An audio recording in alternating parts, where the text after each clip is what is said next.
우리와 가까운 이슈지만 멀리만 느껴지는 일본의 이야기입니다. 기독교 전례 역사를 보면 우리나라보다 일본이 먼저 기독교를 받아들였습니다.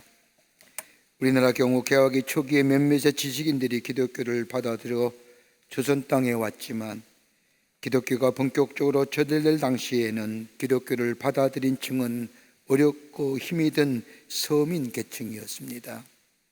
그러나 일본의 경우 처음 기독교를 받아들인 사람들은 당시에 사무라이라 불리우는 지배계층의 사람들이었습니다.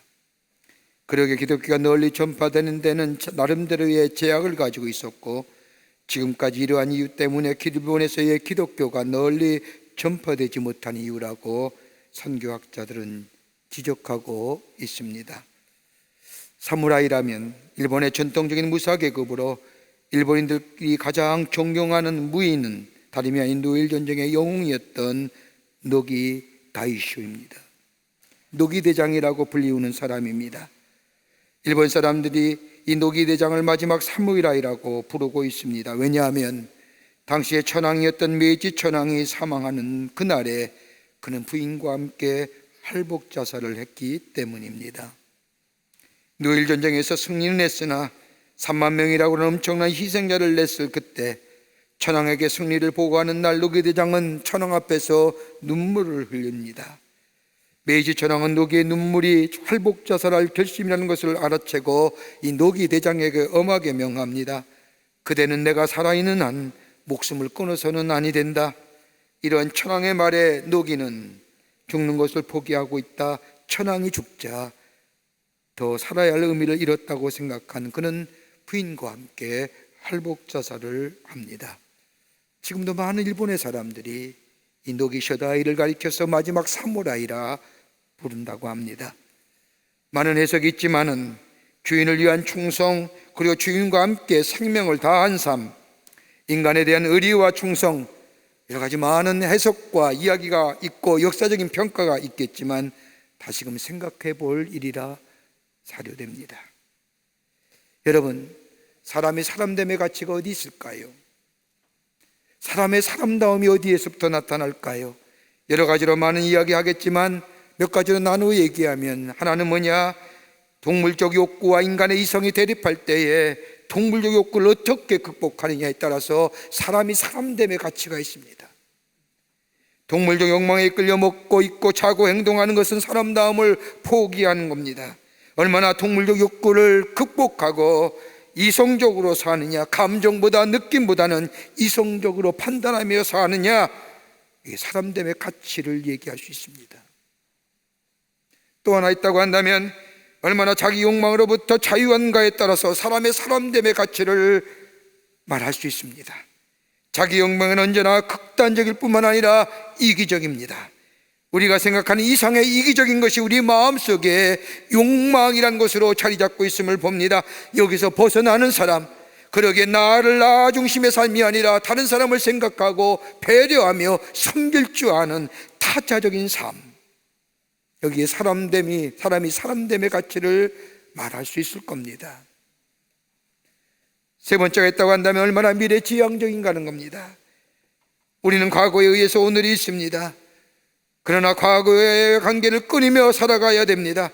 과거에 붙들려 있는 동안에는 미래가 오지 않습니다. 지난 날은 잊어야 합니다. 때로는 단호하게 단절해야 됩니다. 과거 자체는 잊어서는 아니 되지만은 과거에 매여서는 아니 됩니다. 성경도 우리에게 말씀하지 않습니까? 이전 것은 지나갔으니 보라 새 것이 되었다라고 하는 말씀처럼 새로운 존재로서의, 그리스도 안에서 새롭게 된 존재로서의 존재 양태의 삶을 가지고 과거의 것들을 뒤로하고 앞으로 나아가야 한다고 말씀하고 계십니다. 미래지향적인 겁니다. 또 하나 있다고 한다면 나의 선택이 자발적인 선택이냐 아니면 타의적인 선택이냐. 자발적인 선택이 있어야 사람이 사람됨의 가치가 있습니다. 할 수 없이 선택을 이끌려가는 인생, 그 인생은 노예적인 것이요 마하지 못해야 하는 삶일 겁니다. 그러기에 얼마나 스스로 자발적으로 선택하며 자신이 선택한 것에 대하여 얼마나 책임지며 살아가느냐에 따라서 그 사람의 사람됨의 가치가 드러나게 됩니다. 하나가 더 있다고 한다면 현재의 생명보다 영원한 생명을 지향하는 겁니다.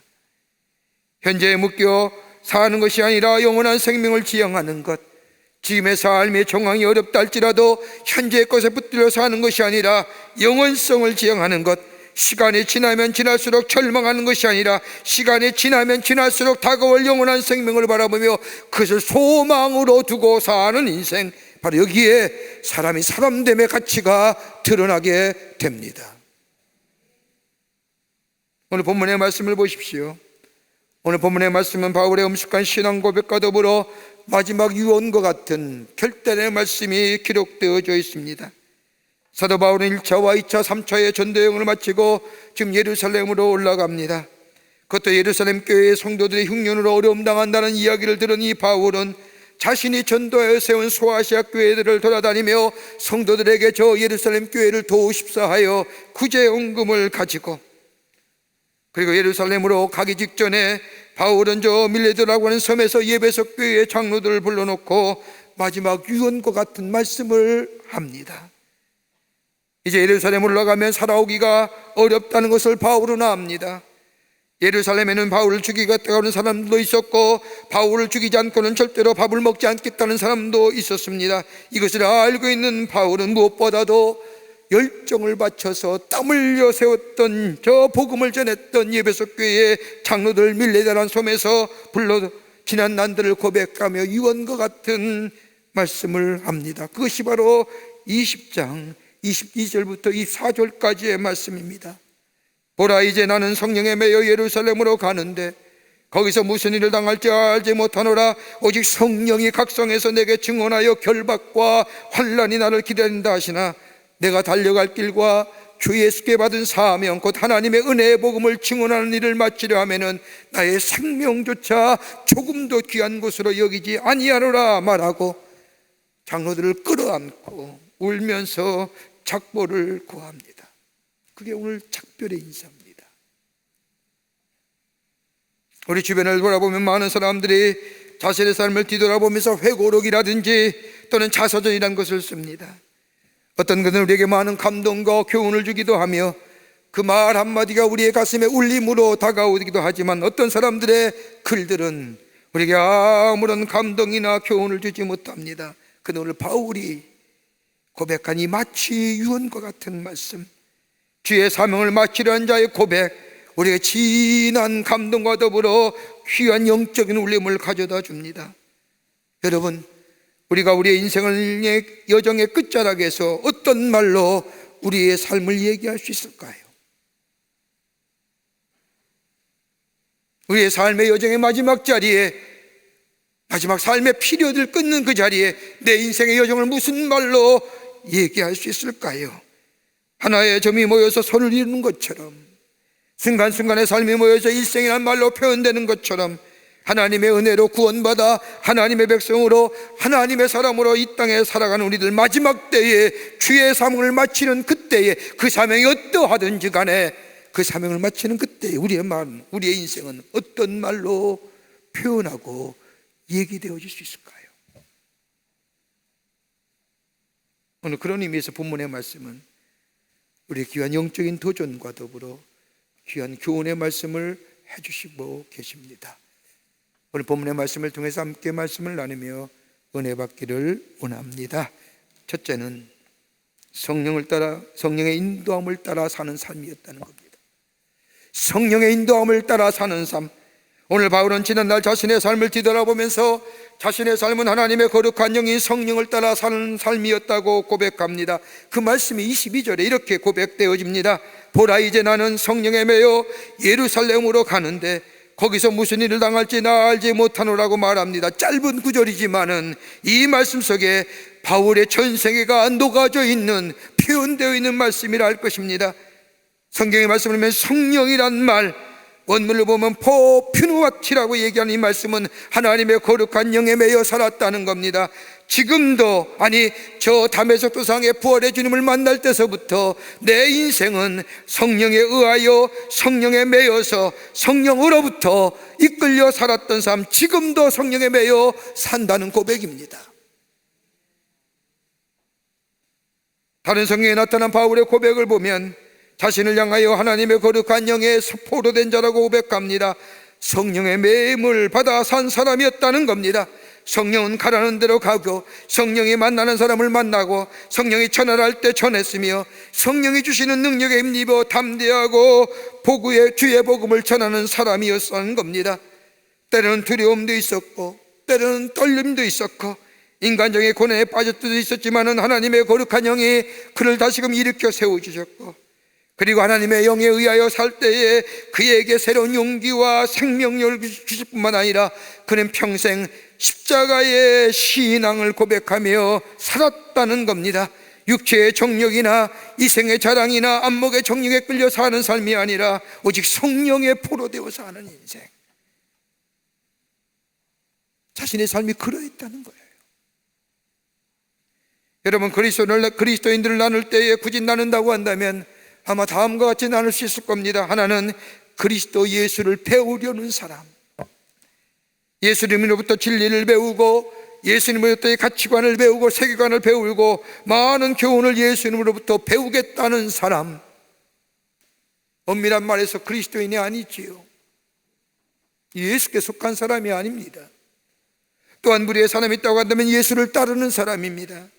예수님으로 인하여 무엇인가를 이뤄보겠다는 사람, 아마도 성령이 충만한 이전에 예수님의 제자들의 모습이 그러했습니다. 예수님의 제자라 불리웠던 사람들, 저들이 모든 것을 다 버리고 예수님을 따라 나선 것은 예수님을 인하여 무엇인가 얻어보려고 이루어보겠다고 하는 사람들이었습니다. 그러게 마태복음 19장 27절의 말씀을 보면 베드로가 예수님께 묻지 않습니까? 보소서, 우리가 모든 것을 버리고 주를 따라 사온데 우리가 무엇을 얻으리까?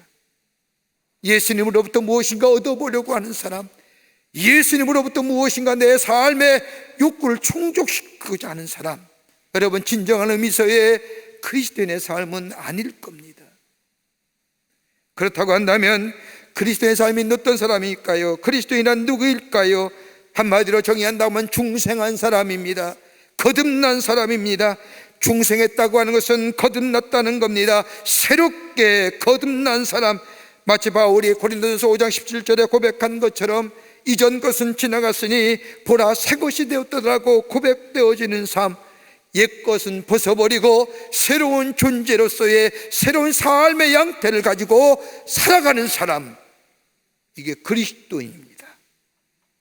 썩어져가는 세상의 것보다 다가올 미래의 것들을 사모하며 매일매일 새롭게 되는 사람, 다른 것으로 새롭게 되는 것이 아니라 예수로 인하여 영이 새로워지고 마음이 새로워지고 육체가 새로워지는 사람, 그리고 예수를 삶의 주인 삼고 예수를 모시고 사는 사람. 여러분, 이 거듭남은 다른 것이 아니라 하나님의 거룩한 영이 임재할 때만이 가능한 겁니다. 여러분, 하나님의 거룩한 영이 우리 안에 계시면 다음과 같은 일들이 일어납니다. 하나는 뭐냐? 진리를 깨닫게 하십니다. 성경의 진리를 깨달을수록 우리의 마음의 빛을 비추어 주십니다. 여러분, 하나님을 알지 못하는 사람, 예수를 믿지 못하는 사람, 아무리 성경의 말씀을 읽어 성경의 말씀을 전한다 할지라도 깨닫지 못하는 겁니다. 왜요? 하나님의 영으로부터 온 것을 알지 못하기 때문입니다. 그러나 하나님의 영이 계하시는 사람은 우리 안에 말씀을 들을 때 하나님께서 주신 은혜를 깨닫게 되고 감사하게 되고 감격하게 되고 그로 인하여 기쁨이 충만한 삶을 살아가게 됩니다. 하나님의 영이 거하시면 말씀을 통하여 깨닫게 되는 역사가 일어납니다. 더 나아가 하나님의 영이 우리 안에 계시면 변화시키는 능력을 성령은 가지고 계십니다. 우리가 예수님의 성품으로 변화되고 변화된 삶으로 살아가게끔 성령께서 우리에게 능력을 허락해 주십니다. 하나님의 영이 내 안에 계시면 내가 날로 새로워지는 겁니다. 세 번째는 죄를 깨닫게 해주십니다. 해야 할 일에 대하여 하게끔 하시며 잘못된 일에 대하여 하지 못하게 하십니다. 잘못은 깨닫게 하시고 그리고 잘못된 일에 대하여 돌이키게 하십니다. 그러기에 강박했던 심령이 성령이 역사하시면 변화되어 지난 일에 대하여 회개하는 역사가 일어나는 이유가 여기에 있습니다. 성령이 계시면 회개해요. 새롭게 되는 역사.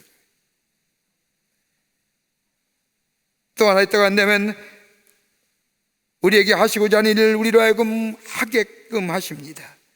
성령께서는 지식의 영이기에 하나님께서 우리로 하여금 원하신 일을 성령께서는 아시고 우리로 하여금 하나님이 원하신 일을 하게끔 도와주십니다.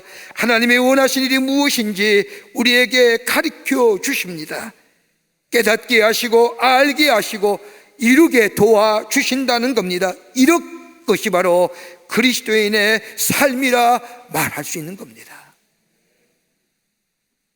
하나님의 거룩한 영이 우리 안에 계시면 말씀이 믿어지게 되고 음성이 들려지게 되며 그 말씀 따라 살아갈 뿐만 아니라 하나님의 말씀을 들을 때에 깨닫게 되고 하나님의 말씀을 읽을 때에 그 말씀이 나의 삶을 읽어가고 그로 인하여 매일매일 새로워지며 그리스도의 영에 충만해져 가는 삶을 살아가게 됩니다.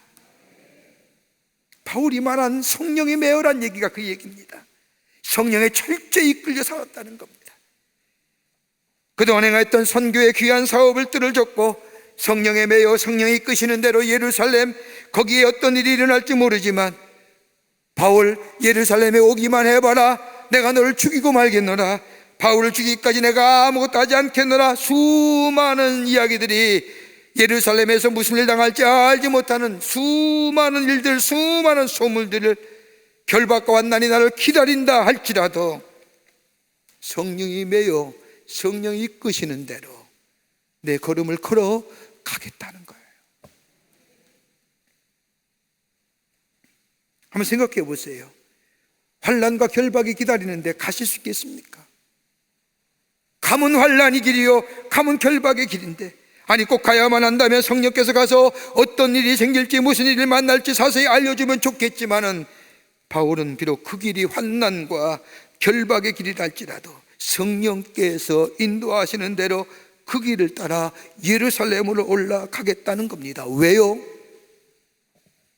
바울이 고백한 것처럼 로마서 8장 26절과 28절의 말씀처럼 성령이 우리의 연약함을 도우시나니 우리는 마땅히 기도할 바를 알지 못하나 오직 성령이 말할 수 없는 탄식으로 우리를 위하여 친히 간구하시니라. 마음을 살피시니가 성령의 생각을 아시나니 이는 성령이 하나님의 뜻대로 성도들 위하여 간구하심이라. 우리의 연약함을 도우시는 성령이 이끔대로 살면 하나님의 거룩한 영이 우리의 연약함을 도우실 뿐만 아니라 우리를 위하여 기도해 주시기에, 더 나아가 하나님을 사랑하는 자 곧 그 뜻대로 부르심을 얻은 자들에게는 모든 것이 합력하여 선을 이루게 하시는 역사가 있기에 성령에 이끌려서 하는 거예요. 성령에 매여 예루살렘에 올라가는 거예요. 온전한 헌신과 더불어 고난이 고난과 환난의 길이라 할지라도 하나님께 위의하는 믿음을 가지고 예루살렘으로 올라가겠다는 겁니다. 그 결과 어떻게 됐을까요? 바울이 그토록 가고 싶었던 로마에 가지 않습니까? 하나님 나라의 복음을 로마에 가서 전하지 않습니까? 신령과 진정으로 예배하는 자, 예수 그리스도를 주인으로 고백하며 성령 안에 사는 인생, 오늘도 내게 말씀하신 주의 음성에 귀 기울이며 그 말씀을 깨닫고 알고 듣고 내 삶에 살고자 결단하는 사람, 그 사람이 성령 안에 성령에 매여 사는 삶이고 그 안에 새로운 창조의 역사가 일어나며 한 번도 경험하지 못한 놀라운 일들이 우리 가운데 일어나게 됩니다. 그 얘기하는 거예요. 성령에 매여 살았던 삶이다. 여러분의 비문에는 어떤 것을 쓰실까요? 두 번째는 오늘 주어진 사명의 최선을 경주하는 겁니다. 바울은 예루살렘에 올라가면서 환난과 어려움이 있을 것이라는 사실을 알면서도 성령께서 인도하시는 대로 지금의 자리에서 최선의 경주를 다합니다. 오늘 20장 19절과 21절의 말씀을 보면 곧 모든 겸손과 눈물이며 유대인의 관계로 말미암아 당한 시련을 참고 주를 섬긴 것과 유익한 것은 무엇이든지 공중 앞에서나 각 집에서나 꺼리낌 없이 여러분에게 전하고 가르치고 유대인과 헬레인들에게 하나님께 대한 회개와 우리 주 예수 그리스도께 대한 믿음을 증언한 것이니라. 지난날 자신의 복음의 전도의 시간들을 회고하며 하는 말씀이지만, 이 귀한 일, 복음을 위하여 복음을 전하는 일, 아직도 이 사명 끝나지 않았다는 겁니다. 겸손과 눈물로 시험을 참았던, 주를 섬기는 것과 유익한 모든 것 다 오직 예수 그리스도가 구원의 주이심을 증거하는 일에 최선을 다했던 나의 삶, 지금도 아직도 이 사명에는 변함이 없다는 거예요.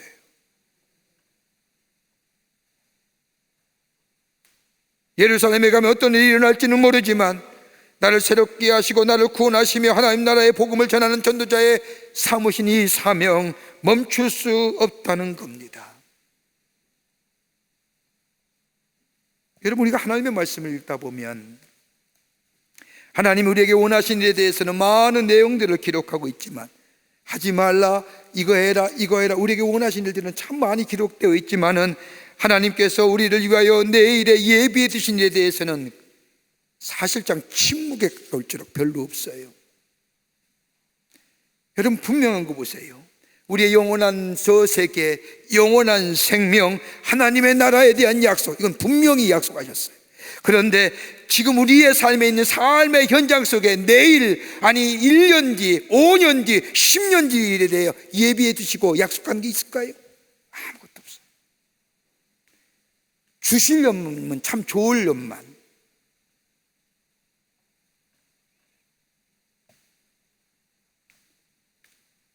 하나님의 나라에 대한 약속은 분명하지만 지금 우리의 삶, 내가 살고 있는 삶의 미래에 대해서는 거의 말씀하지 않으십니다. 그런데 지금은 이러한 삶의 현실 가운데 다가오는 미래에 대하여, 아니 장차 일어난 일, 저 영원한 나라, 저 하나님의 나라에 보다 바로 내 앞에 장차 다가올 미래에 대하여 말씀하지 않은 이유에 대하여 명확하게 하신 이유가 여기 성경에 나타나 있습니다. 여러분, 마태복음 6장 31절과 32절의 말씀을 보십시오. 그러므로 염려하여 이르기를 무엇을 먹을까, 무엇을 마실까, 무엇을 입을까 하지 말라. 이는 다 이방인들이 구하는 것이나 너희 하늘 아버지께서 이 모든 것이 너희에게 있어야 할 줄을 아시느니라. 여러분, 그러고 나서 34절의 말씀을 보면 뭐라고 말씀하시나? 그러므로 내일을 위하여 염려하지 말라. 내일은 내일 염려할 것이요 한날의 괴로움은 그날의 족하니라. 이렇게 말씀하신 후에 6장 33절에 결론적으로 말씀하시기를, 너희는 먼저 그의 나라와 그의 의를 구하라. 그리하면 이 모든 것을 너희에게 더하여 주시리라. 여러분, 현재의 상황이나 미래의 문제에 대하여 저 불신자들처럼, 하나님을 모르는 사람처럼 걱정하지 말라는 겁니다. 걱정한다고 해서 우리의 미래가 해결되는 것이 아니라는 겁니다. 미래에 대하여 다 알지 못하지만은 여러분, 분명히 아는 것이 몇 가지 있지요. 하나는 뭐예요? 우리 인간의 유한적인 한계. 또 하나 있다면 우리의 삶에, 이 땅의 삶이 힘들고 고생스럽다는 것. 또 하나 있다고 한다면 누구나 다 예외 없이 죽음을 만난다는 것. 여기에 예외인 분 계세요?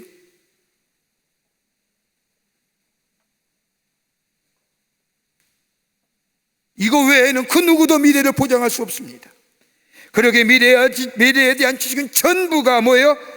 조건적입니다. 그러나 하나님의 사람으로서 지금 우리가 할 일은 이미 알고 있습니다. 예수님의 제자들에게 가르친 주의 기도처럼 하늘의 뜻이 이 땅에 이루어지도록 힘쓰는 겁니다. 미래에 하나님이 우리를 위하여 계획하신 일보다 현재 우리가 알고 있는 하나님의 뜻, 하나님의 뜻이 이 땅에 이루어지는 삶. 너희는 먼저 그의 나라와 그의 의를 구하라. 우리의 삶의 첫 번째 되는 것의 첫 번째로 삼을 우선순위가 하나님의 나라와 하나님의 뜻을 구하는 것. 그럴 때에 뒤에 말씀처럼 이 모든 것을 더하시는 축복, 미래에 대한 염려와 걱정이 사라지는 역사. 지금 우리에게 원하신 뜻, 지금의 이 현재의 뜻에 충실해야 되는 거예요. 내 삶의 정황이 어떠하든지요, 고난 가운데 있지라도 그 고난 속에서 하나님이 드러나는 일, 역경 가운데 있지라도 그 역경 속에서 하나님이 어떻게 이기셨는가, 나의 삶을 통하여 하나님의 뜻이 드러나는 일, 이게 우리의 삶의 우선순위예요. 이럴 때에 그 다음에 뭐예요? 그리하면 이 모든 것을 너에게 더하여 주시리라는 거예요. 깨끗한 마음으로 순수한 동기로 하나님 나라를 정북방의 방향을 가지고 내가 준 이 사명, 나이가 관계없이, 학력에 관계없이, 많고 적음에 관계없이 하나님의 뜻을 이루어 나가는 삶, 그 일에 최선을 다하는, 바울이 그랬다는 거예요. 예루살렘에 올라가면 환난이 닥치고 어려움이 닥칠 것이라는 사실을 알지만 바울이 고백한 것처럼 빌립보서 3장 12절의 말씀처럼 그리스도 예수께 잡힌 바 된 것을 잡으려고 쫓아가라고 얘기한 것처럼 모든 겸손으로 참고 섬기고 전하고 가르치고 복음으로 최선을 다해 충성되이 증거한 것처럼 지금도 그 마음엔 변함이 없다는 거예요. 예전에도 그랬듯이 앞으로도 나의 앞길에 어떤 일이 있다 할지라도, 그것이 곤고함이나 핍박이나 환난이나 그 어떤 것이 있더라도 예수께 잡힌 바 된 그 복음을 전하는 일, 사명자로 삼은 이 사명, 내가 결코 쉬지 않고 최선을 다하여 살겠다는 거예요. 이제 좀 쉬어야지 라는 것이 아니라 그만하면 열심히 살았지 라고 이야기하는 것이 아니라, 나를 부르셔서 새롭게 하시어 하나님 나라의 자녀 삼으신 그 놀라운 은혜, 나를 변화시킨 이 복음의 역사, 복음의 능력, 그 자리가 어떠하든지 간에, 그 형편이 어떠하든 간에 이 놀라운 부르심의 은혜를 전하는 이 사명을 쉬지 않겠다고 하는 이 고백이, 최선을 다하여 지금의 자리에서 그 사명 감당하겠다는 고백이 바로 오늘 바울이 한 고백. 하나님은 이 고백 속에 역사를 이루어 가시는 거예요. 끝으로 시작이 중요한 것이 아니라 끝이 중요한 거예요. 시작이 중요한 것이 어떻게, 시작보다 중요한 것이 어떻게 마지막을 마무리하느냐가 중요하다는 겁니다.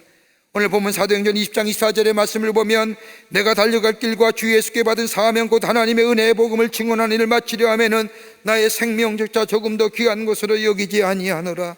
여기에 바울이 말하는 증언한 일을 마치려 하면은 라는 이 말에는 두 개의 부정사가 결합하여 하나의 목적의 의미로 사용되고 있습니다. 그 하나가 뭐냐? 하나님께서 자신에게 준 사명. 우리 다 사명 있지 않습니까? 또 하나, 하나님의 은혜의 복음, 거저주시는 하나님의 은혜, 나를 구원하시고 나를 새롭게 하시고 나를 도우시고 인도하시고 새롭게 하신 그 하나님의 은혜에 대한 그 은혜의 복음을 증거하는 일. 하나님의 은혜의 복음을 증거하라고 자신에게 부여진 이 사명을 완수하기 위해서는 나의 생명조차 귀한 것으로 여기지 않겠다고 하는 자신의 새로운 삶의 결단의 고백입니다. 여러분, 시작이 중요합니까? 아니면 마지막이 중요합니까? 시작이 반이라고 하는 경험이 있지만 시작만 한다고 해서 결말이 잘 이루어지는 것이 아닙니다. 여러분, 우리가 성경에서 쭉 읽는 말씀 가운데 순교자라는 얘기를 합니다. 순교자가 누구입니까? 순교자를 묻는 것은 그가 어떻게 살았는가를 얘기하는 것이 아닙니다. 그가 어떻게 죽었느냐가 얘기하는 거예요. 충성이란 얘기합니다. 하나님 앞에 충성되이 일한다고, 사명을 한다고 말하는 것은 시작이나 과정을 의미하는 것이 아니라 마지막 어떻게 마무리했는가를 얘기하는 겁니다. 헌신, 어떻게 헌신했냐. 어떤 인생의 마무리를 원하십니까? 이렇게 얘기하면 어떤 분은 얘기하실 겁니다. 아직도 내 인생이 많이 남아있는데. 여러분, 죽음의 시간 앞에, 하나님 앞에, 부르심 앞에 그 어떤 사람이 거절하고 부정할 수 있을까요? 저는 오늘 여기 보면서 우리 권사님 두 분이 병원에서 오랫동안 계시다가 전화로만 신방하고 기도했는데 이렇게 건강한 모습으로 예배 참석하면서 예배 드리는데 얼마나 제 마음속에 얼마나 가슴이 뜨거워지기도 하고 참 감사한지 모르겠습니다. 죽음의 고비에서도 살아나신 거예요. 누가 죽음을 부정해요? 죽음의 시간 앞에 그 어떤 사람이 내 시간이 이 시간입니다라고 얘기할 수 있는 사람이 누구 있을까요? 아무도 없습니다. 알 수도 없고요. 오직 주님만 아십니다. 주님이 부르시면 오늘이라도 주님 앞에 서야 됩니다. 그렇다고 하면 우리의 인생의 마무리는 뭐라고 얘기할 수 있을까요?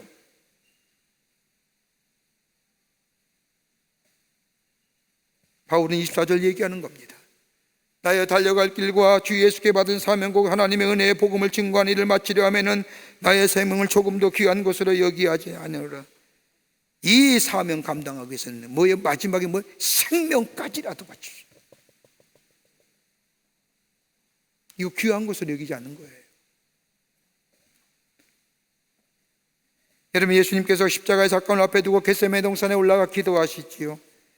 나의 뜻대로 하지 마옵시고 아버지의 뜻대로 하옵소서라고 기도하는 순간, 그때부터 얼마나 많은 이야기를 듣습니까? 가룟 유다가 찾아와서 여러 가지 말로 자신을 변명합니다.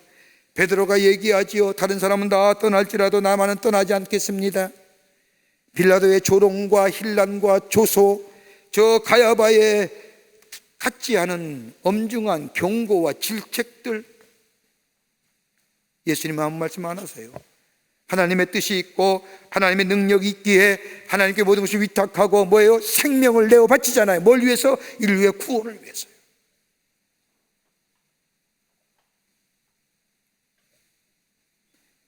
교육학자인 휴브너라고 하는 닥터 휴브너가 진 책 가운데 교육과 영성이라는 책이 있습니다. Spirituality and Education이라는 책을 보면 신앙인이 추구해야 할 세 가지 것이 있습니다. 귀한 우리에게 도전을 주는 얘기입니다. 하나는 뭐냐? 의무입니다. 은혜를 받았으면 은혜의 의무가 따른다는 겁니다. 거저 주신 하나님의 은혜, 그의 안에 담겨있는 사랑과 자비하심, 거저 주신 은혜이지만 그 은혜가 필연적으로 따르는 것이 있다고 한다면 거기에 의무라는 겁니다.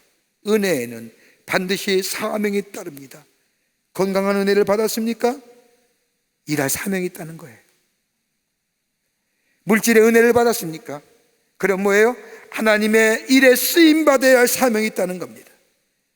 하나님이 여러분에게 좋은 은사 주셨습니까? 그 은사, 하나님을 위하여 쓰임받아야 할 사명이 있다는 겁니다. 또 하나, 경외심입니다. 하나님을 항상 경외하는 마음 가지고 살아야 한다는 겁니다. 이런 것을 보나 저런 것을 보나 그 속에 하나님께서 이루시겠다는 역사가 있다는 것을 알아야 된다는 겁니다. 여러분, 지금의 이런 사태 속에 원망과 불평하는 것이 아니라 이것 가운데 하나님이 뭐라 말씀하시는지, 하나님이 어떤 계획이 있는지 그것을 밝히 알고 기도하며 돌이키며 깨닫기 위한 자,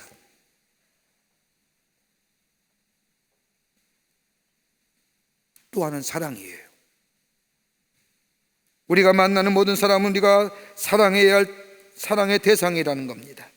만날 수 있는 건 없건 간에 그 사람이 어느 정도로 사랑하느냐, 어느 정도의 사랑의 사람이 되었느냐, 어떤 사람까지 사랑할 수 있느냐가 바로 그 사람의 인격과 신앙의 수준이라는 겁니다. 중요한 얘기, 어떤 사람까지 사랑할 수 있느냐.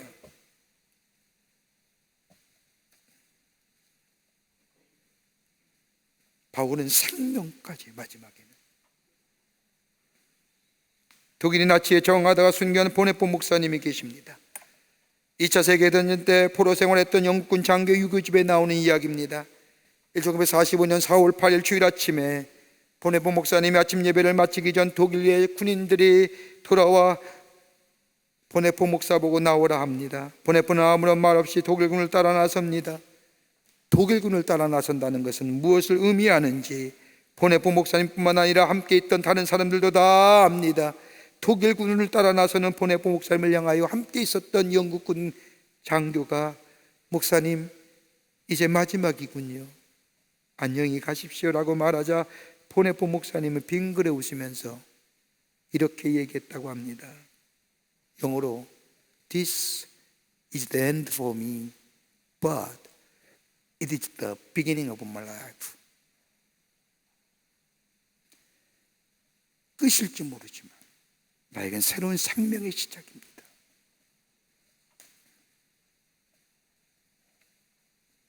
한 해가 벌써 가을 문턱에 다다랐습니다. 한 해의 종착점이 점점 우리에게 다가오는 것 같습니다. 한 해만입니까? 어떻게 보면 우리 인생의 종착점도 점점 더 가까워지고 있는 것 같습니다. 바울은 자신의 삶의 여정을 마치면서 우리에게 두 가지의 귀한 단어를 전해줍니다. 하나는 순교요. 어떻게 죽었느냐. 하나는 충성이요. 어떻게 마쳤느냐.